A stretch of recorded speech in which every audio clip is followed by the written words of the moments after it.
Assalamualaikum warahmatullahi wabarakatuh.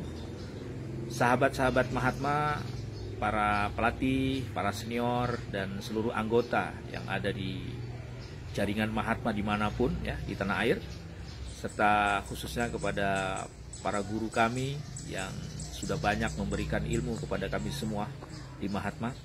Salam takzim kami juga buat Bapak Pembina Mahatma, guru kita semua yang sangat kita cintai, Bapak Dr. Kiai Haji Ahmad Rifai MBA, yang saya kira kita yakini beliau sudah banyak memberikan enlightenment ya, pencerahan pada kita semua tentang pesan-pesan moral dalam olahraga pernapasan Mahatma ini.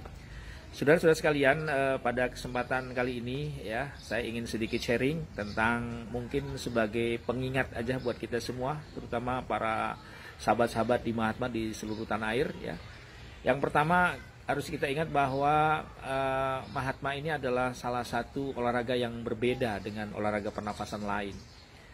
Saya menganggapnya berbeda karena ada distingsi khusus ya, jika kita dibandingkan dengan olahraga pernafasan yang lain ya.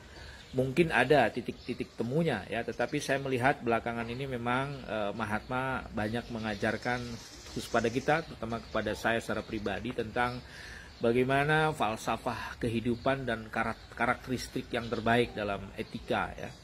Itulah sebabnya Mahatma tidak hanya merupakan media untuk peningkatan kualitas kesehatan dan kualitas fisik, tetapi juga Mahatma goal end-nya adalah bagaimana meningkatkan kualitas karakter orang menjadi lebih baik. Saudara-saudara sekalian, misalnya bisa kita sebut bahwa Mahatma adalah bagian dari olahraga pembentukan karakter ini. Di antara indikatornya adalah yang pertama, misalnya di Mahatma itu diajarkan tentang pentingnya rendah hati ya, dan ini syarat mutlak ya. Kenaikan tingkat ya, kenaikan jurus, kenaikan level, kenaikan tingkat pelatih, dan kenaikan tingkat anggota, dan kenaikan jabatan pelatih ternyata bukan terletak pada kebagusan dan kekuatan jurusnya saja ya, bukan pada kemampuan jurusnya yang bagus dan kemampuan latihan fisiknya yang bagus dan nafasnya yang bagus saja, tidak, tetapi juga sangat ditentukan oleh seberapa besar dia memiliki karakter rendah hati. Jadi mungkin ilmunya, jurusnya bagus ya, tingkatan pelatihnya juga bagus dan tinggi ya, ada pelatih inti, ada dewan pelatih, mungkin ada asisten guru besar, dan mungkin jurusnya bagus-bagus semua, tetapi kalau kemudian tidak berbanding lurus dengan kerendahan hatinya, maka sebenarnya ilmu Mahatma menjadi tidak bermanfaat ya. Karena itu sebenarnya yang pesan terpenting yang diajarkan oleh Bapak Pembina kita, bahwa semakin tinggi ilmu dalam Mahatma, semakin tinggi kenaikan jabatan pelatih, semakin lama dia bergabung di Mahatma, itu berbanding lurus dengan sifat rendah hatinya. Ini yang luar biasa menurut saya ya dari Mahatma ini. 15 tahun saya bergabung di Mahatma ini ya, dan luar biasa saya banyak mendapat pelajaran. Tidak hanya selama ini ilmu-ilmu yang kita dapatkan hanya berkutat pada persoalan teoritis ya, konsep-konsep teori yang melangit itu, tapi ketika masuk ke Mahatma itu lebih aplikatif ya. Di Mahatma tidak hanya mengajarkan teori-teori ya, tetapi juga mengajarkan bagaimana jurus-jurus itu, etika-etika itu dipraktekkan dalam kehidupan sehari-hari. Dan itu bisa kita lihat ketika kita misalnya melakukan latihan fisik ya, menyelenggarakan atau melaksanakan jurus-jurus di Mahatma. Itu yang pertama. Jadi indikator bahwa Mahatma adalah merupakan olahraga pembentukan karakter, indikatornya bahwa Mahatma mengajarkan tentang pentingnya rendah hati. Kemudian yang kedua, indikator yang kedua adalah Mahatma itu mengajarkan tentang menghormati yang lebih tua dan menyayangi yang lebih muda. Ini Islami banget ya konsep ini ya, dan memang Pak Pembina, Bapak Pembina sudah sangat luar biasa mengambil referensinya dari Rasulullah SAW. Jadi ukuran keberhasilan orang berlatih di Mahatma, termasuk pelatih, anggota, itu terletak yang kedua ya.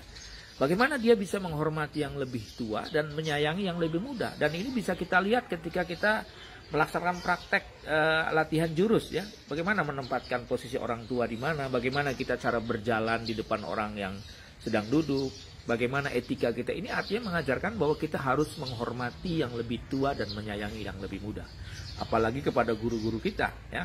Makanya sebenarnya Betapapun hebatnya kita berlatih fisik di Mahatma, kalau kita gagal menghormati guru kita, menghormati senior kita, menghormati orang tua kita, maka sebenarnya menjadi tidak manfaat ilmu kita. Itu pesan yang penting dari Bapak Pembina yang diajarkan pada kita semua.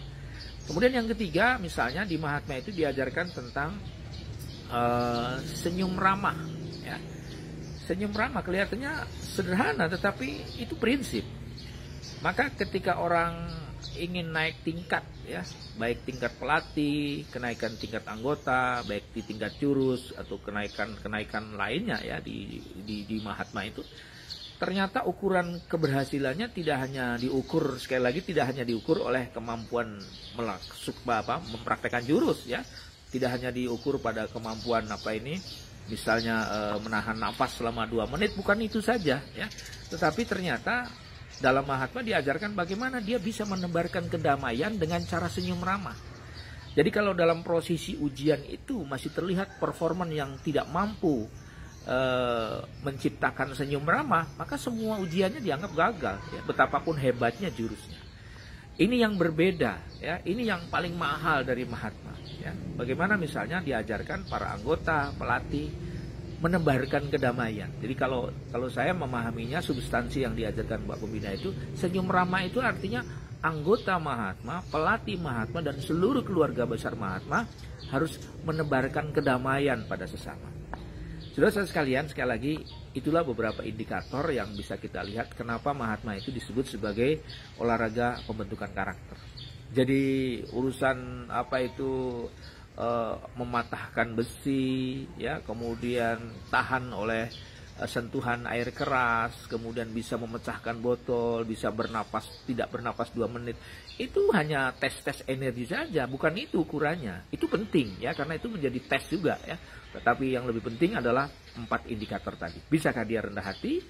Bisakah dia senyum ramah? Bisakah dia menghormati yang lebih tua dan menyayangi yang lebih muda? Kalau itu bisa dilakukan, maka semua tingkatan jurus Mahatma akan dianggap berhasil. Mudah-mudahan sharing sederhana ini ada manfaatnya. Terima kasih. Mohon maaf atas segala kekurangan. Assalamualaikum warahmatullahi wabarakatuh.